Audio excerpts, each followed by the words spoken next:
Hello and welcome to the GrandLineReview, your source for everything One Piece. Today we are going to be looking back on the year of 2018 from the perspective of the ever-glorious series. 2018 has been quite an exciting year really, spanning from chapter 890, which is the tail end of Whole Cake Island, then blasting straight through the Reverie, before finally landing in Wano with style. Speaking of the Land of the Samurai, if you're wondering what this wonderful artwork is, well, this is the new channel banner created by the phenomenally talented Amber Red Draws, and you can find a link to her Tumblr in the description below. But before we get into this list, I have to provide a bit of a warning because it's going to contain pretty much every important spoiler that the manga has concocted over the last year. So if you're an anime-only watcher, you can expect to see these events occurring in the coming year, but if you don't want to be spoiled, then well, this is your warning. For those of you who wish to proceed, we've got a fair bit to cover, so let's get straight into it. Welcome to the top 10 best One Piece moments of 2018.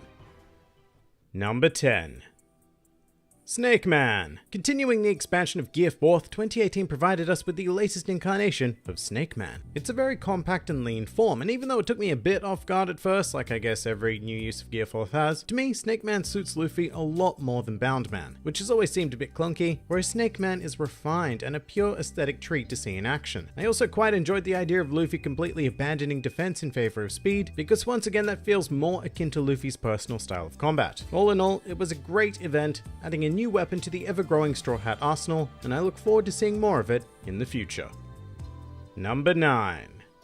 The Giant Straw Hat. A lot of weird things have happened in One Piece over the course of my time with the series, but this here is one of the biggest, strangest, non-comedic, what the actual F moments I've ever come across. I had absolutely no idea what to make of this when I read the chapter. It really was quite a surreal experience, like I was dreaming about reading the latest chapter, and all of a sudden my strange mind just thought it would be a good idea to plonk a colossal straw hat in there simply to confuse me upon waking. But this actually happened, and it shook the fanbase. The idea that Luffy does not possess the only straw hat of its kind in the world is endlessly intriguing, as is the question of who this hat may have belonged to. I mean, we do know that giants exist within the Will of D, so perhaps it was someone from Soul's side of the family, and of course there's always rampant speculation on if it could have belonged to Joy Boy. Whatever the case, this revelation did what One Piece so consistently does best, and sparked a wildfire of intrigue amongst its fans, that is likely to keep burning for the next few years.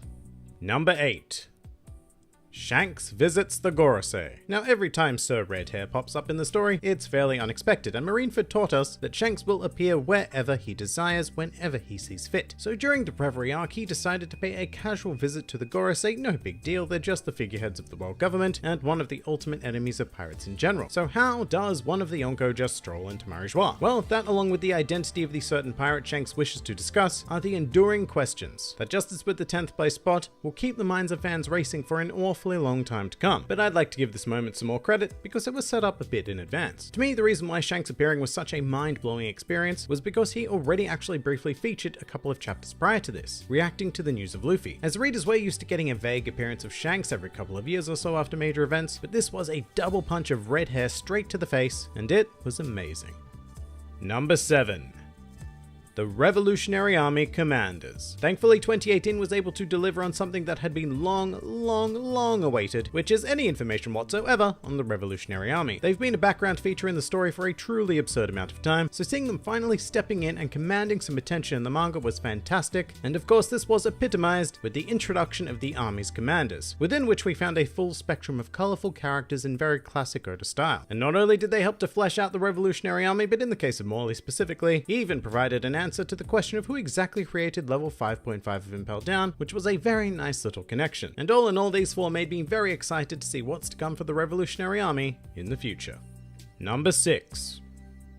Blackbeard's reintroduction. As a result of the newly adopted act structure for Wano, we appear to have been afforded opportunities to explore the greater world within an ongoing major arc. Something that probably deserves mention all on its own, but the crowning jewel of this first exploration is without a doubt the official reintroduction of Marshall D. Teach. This man made a glorious return to the series, clad in some of the finest attire that the New World fashion has to offer, and with the largest bounty seen in the series to date at over 2 billion. So he really does know how to make a decent entrance, although I do think I'm going to need some time to adjust to the new aesthetic of the Blackbeard pirates. But regardless, this was absolutely massive when it occurred in the manga, and it continues to build the figure of Teach into the potential final villain of the series.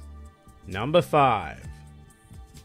The defeat of Charlotte Katakuri. When reading this Fight Weekly, I had a lot of mixed opinions. On the one hand, from start to finish, this conflict took an awfully large amount of chapters to conduct. However, at the same time, every panel of this battle was illustrated so flawlessly that I wasn't sure I wanted it to end. But when it did finally conclude, it did not disappoint. Luffy's victory both physically and mentally against Katakuri felt well earned, and the panel where Katakuri does finally collapse has become an image as iconic in my mind as some of the greatest moments in the series. Not to mention the phenomenal combat that took place in the chapter preceding it. I mean, Oda really outdid himself on this fight as well as this antagonist in general, earning the both of them a well-deserved spot on this list.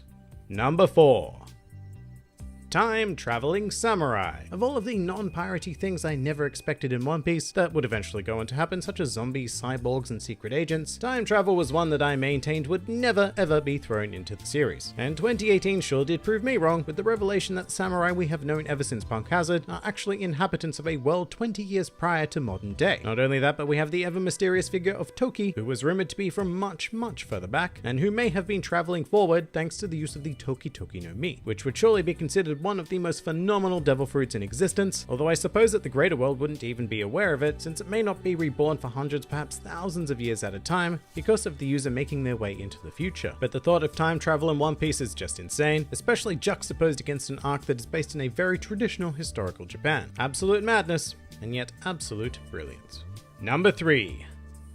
Kaido is a dragon. Now, this wasn't a huge surprise on its own because the potential of Kaido being a dragon had been theorized upon in great detail, and hints like Momonosuke made it a very logical deduction. However, I don't think anybody quite anticipated the scale of dragon that is Kaido. Reading this chapter was a bit like stepping into the realm of Dragon Ball, only to realize that Shenron is your infinitely powerful enemy. Oh, and he's a bit drunk. Well, I say a lot drunk. But despite that, the level of terror is pretty damn high. I've been reading One Piece for a long time, and I've seen Luffy do a lot of seemingly impossible things. But Kaido, as represented here, will not be beaten by Luffy alone. The power Oda has managed to evoke with this revelation takes the top tier combatants in the series to a whole new level, and I can't help but continue to be 100% captivated. Number 2.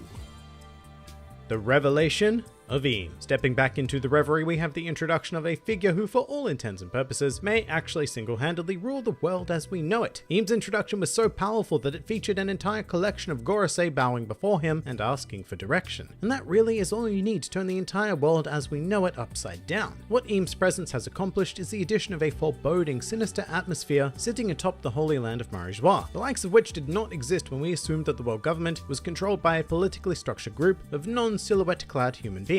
What Eam evokes is something ancient, something dangerous, and something that may even surpass Blackbeard as the ultimate antagonist of the series. But with all of that said, 2018 still managed to give us one moment that eclipsed even that. Number 1. The Fifth Emperor. So many moments on this list thus far have been about building up the greater world of One Piece, but this moment right here is all about Luffy for the very first time bursting into that greater world and announcing that he is here to stay. The acquisition of the unofficial 5th Emperor title and a bounty of 1.5 billion berries is the end of One Piece as we know it, and the beginning of Luffy's proper campaign to secure the title of Pirate King. After this moment, there isn't going to be a single person in the world who asks themselves, who is this Straw Hat brat? No, we're done with that. This is a definitive event in the future legend of Pirate King Monkey D. Luffy, and reading this chapter gave me those powerful vibes. After the initial wave of shock, of course. But to me, there was nothing that 2018 had to offer that was able to top this magnificent declaration to the world. But that pretty much does it for the top 10 best One Piece moments of 2018. I have to say that this year has been one hell of a journey that I